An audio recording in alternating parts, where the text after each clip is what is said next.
ജീവിതം നിമിഷങ്ങൾ ചേർന്നു, ചിലത് വലുത്, ചിലത് ചെറുതും.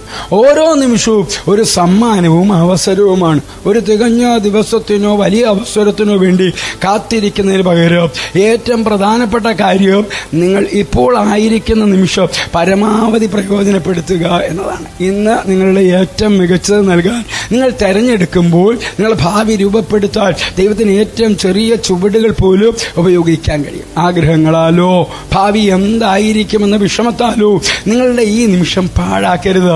നിങ്ങളുടെ ഭൂതകാലം നിങ്ങളുടെ ഭാവിയെ നിയന്ത്രിക്കുന്നില്ല. നാളെ നമുക്ക് വാഗ്ദാനം ചെയ്തിട്ടില്ല. നിങ്ങളുടെ ജീവിതം മാറ്റാനുള്ള ശക്തി നിങ്ങൾ ഇന്ന് ചെയ്യുന്ന കാര്യങ്ങളിൽ കാണപ്പെടുന്നു. മുന്നോട്ട് നീങ്ങാൻ തുടങ്ങുന്നതിന് ശരിയായ നിമിഷത്തിനായി പലരും കാത്തിരിക്കും. എന്നാൽ സത്യം ഇതാണ്, ശരിയായ നിമിഷം ഇപ്പോഴാണ്. നിങ്ങൾ എവിടെയാണോ അവിടെ ആരംഭിക്കുക. നിങ്ങൾക്കുള്ളത് ഉപയോഗിച്ച് ആരംഭിക്കുക. ദൈവത്തിന് നിങ്ങളുടെ ചെറുതും വിശ്വസ്തവുമായ പ്രവൃത്തികൾ ഉപയോഗിക്കാനോ നിങ്ങൾ ഒരിക്കലും സങ്കല്പിക്കാത്ത രീതിയിൽ അവ ഉപയോഗിക്കാനും കഴിയും. ദൈവത്തിന്റെ പ്രവർത്തന പദ്ധതി ലളിതമാണ്. ദൈവത്തോട് ചേർന്നുണ്ടായിരിക്കുക, വിശ്വസ്തനായിരിക്കുക. ഓരോ ചുവടുവെപ്പിലും ദൈവത്തിൽ വിശ്വസിക്കുക. കർത്താവ് നിങ്ങളുടെ പാത നയിക്കും. പക്ഷേ നിങ്ങൾ ചുവട് വെക്കണം. നിങ്ങൾ തയ്യാറല്ല എന്ന് തോന്നുമ്പോഴും ദൈവം നിങ്ങളോടൊപ്പം ഉണ്ടെന്നും നിങ്ങളെ സഹായിക്കുമെന്നും ഓർമ്മിക്കുക.